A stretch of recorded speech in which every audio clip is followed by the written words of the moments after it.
ಒಂದು ಚಿತ್ರ ಅಂದ್ರೆ ಏನು? ಬರೀ ಬಣ್ಣಗಳು, ಆಕಾರಗಳು ಅಷ್ಟೇನಾ? ಅಲ್ಲ.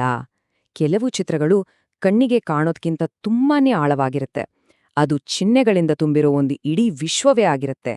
ಬನ್ನಿ, ಇವತ್ತು ಈ ಅದ್ಭುತ ಕಲಾಕೃತಿಯಲ್ಲಿ ಅಡಗಿರೋ ರಹಸ್ಯಗಳನ್ನ ಒಟ್ಟಿಗೆ ಸೇರಿ ಅರ್ಥ ಮಾಡ್ಕೊಳ್ಳೋಣ. ನೋಡಿ, ಈ ಚಿತ್ರದ ಹೃದಯ ಭಾಗದಲ್ಲೇ ವಿಷ್ಣು ಮತ್ತು ಲಕ್ಷ್ಮಿ ಇದ್ದಾರೆ. ಮೊದಲ ನೋಟಕ್ಕೆ ಇದು ತುಂಬಾ ಶಾಂತಿಯುತವಾದ ದೃಶ್ಯದ ಹಾಗೆ ಕಾಣಿಸ್ಬೋದು. ಆದ್ರೆ ನಾವು ಸ್ವಲ್ಪ ಹತ್ರದಿಂದ ಗಮನಿಸಿದ್ರೆ ಸಾಕು, ಇಲ್ಲಿರೋ ಪ್ರತಿಯೊಂದು ಡೀಟೇಲ್ ಕೂಡ ಅವರ ಬಣ್ಣದಿಂದ ಹಿಡಿದು ಅವರು ಹಿಡಿದಿರೋ ವಸ್ತುಗಳವರೆಗೆ ಒಂದು ಆಳವಾದ ಕಥೆಯನ್ನ ಹೇಳತ್ತೆ. ಹಾಗಾದ್ರೆ ಏನದು ಕಥೆ? ಈ ಚಿತ್ರ ಹೇಳಕ್ಕೆ ಪ್ರಯತ್ನಿಸ್ತಿರೋದೇನನ್ನ? ಈ ಬ್ರಹ್ಮಾಂಡದ ಸಂಕೇತಗಳು ನಮಗೆ ಏನನ್ನ ತಿಳಿಸ್ತಾ ಇವೆ? ಬನ್ನಿ, ಈ ಅನ್ವೇಷಣೆಯಲ್ಲಿ ಒಟ್ಟಿಗೆ ಸಾಗೋಣ. ಮೊದಲಿಗೆ ಈ ಚಿತ್ರದ ಮುಖ್ಯ ಆಕರ್ಷಣೆ ವಿಷ್ಣುವಿನ ಬಗ್ಗೆ ಮಾತಾಡೋಣ. ಹಿಂದೂ ಧರ್ಮದ ತ್ರಿಮೂರ್ತಿಗಳಲ್ಲಿ ಇವನನ್ನೇ ಸಂರಕ್ಷಕ ಅಂತ ಕರೆಯೋದು. ಇಲ್ಲಿ ನೋಡಿ, ವಿಷ್ಣು ಎಷ್ಟು ಸ್ಥಿತಪ್ರಜ್ಞನಾಗಿ, ಎಷ್ಟು ಪವರ್ಫುಲ್ ಆಗಿ ಕೂತಿದ್ದಾನೆ. ಅವನ ಮುಖದಲ್ಲಿ ಆ ಶಾಂತ ಭಾವ ಇದೆಯಲ್ಲ, ಅದು ಬರೀ ಅವನ ಕಂಟ್ರೋಲನ್ನ ಮಾತ್ರ ತೋರ್ಸಲ್ಲ, ಇಡೀ ವಿಶ್ವದ ಮೇಲೆ ಅವನಿಗಿರೋ ಕರುಣೆಯನ್ನೂ ತೋರ್ಸುತ್ತೆ. ಇಲ್ಲಿಂದ ನೋಡಿ ವಿಷಯ ಎಷ್ಟು ಇಂಟ್ರೆಸ್ಟಿಂಗ್ ಆಗತ್ತೆ ಅಂತ.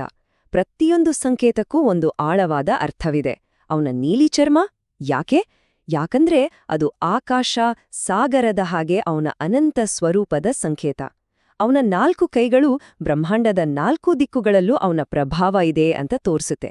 ಕೈಲಿರೋ ಶಂಖ ಇದೆಯಲ್ಲ, ಅದು ಓಂ ಅನ್ನೋ ಸೃಷ್ಟಿಯ ಮೂಲನಾದ.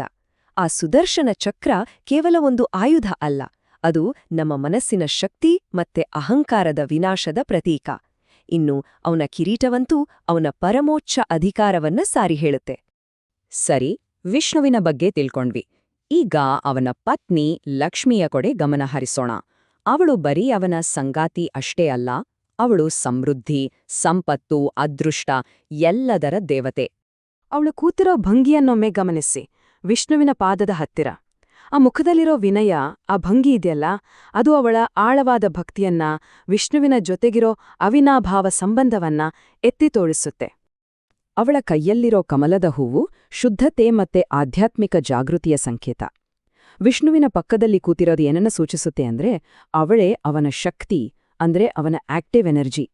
ಅವಳೆಲ್ದೆ ವಿಷ್ಣುವಿನ ಸಂರಕ್ಷಣೆಯ ಕೆಲಸ ಪೂರ್ತಿಯಾಗೋಕೆ ಸಾಧ್ಯವೇ ಇಲ್ಲ. ಅವಳ ವಸ್ತ್ರಾಭರಣಗಳು ಬರೀ ಅಲಂಕಾರಕ್ಕಲ್ಲ, ಅವು ಭೌತಿಕ ಮತ್ತು ಆಧ್ಯಾತ್ಮಿಕ ಸಮೃದ್ಧಿಯ ಸಂಕೇತಗಳು. ಸರಿ, ಈಗ ಈ ಇಬ್ಬರು ದೇವತೆಗಳಿಂದ ನಮ್ಮ ಗಮನವನ್ನ ಸ್ವಲ್ಪ ದೊಡ್ಡ ಚಿತ್ರದ ಕಡೆಗೆ ಹರಿಸೋಣ.